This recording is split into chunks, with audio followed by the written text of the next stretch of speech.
Ipinahayag ni House Speaker Martin Romualdez na kikilos agad ang Kamara upang pagtibayin ang mga natitirang mahahalagang panukala bago magsara ang ika-19 na Kongreso sa loob ng 2 linggo.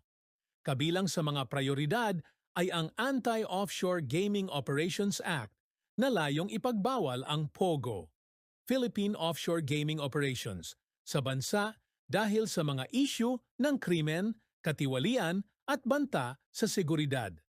Kasama rin sa mga panukalang isasalang sa huling pagbasa ang mga batas na naglalayong palakasin ang civil registry, tugunan ang mga sakuna, magbigay ng emergency assistance sa mga nangangailangan, at palawigin ang benepisyo para sa mga senior citizen.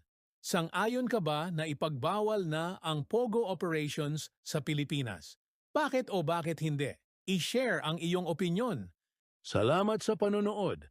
Huwag kalimutang i-like, i-share at mag-follow.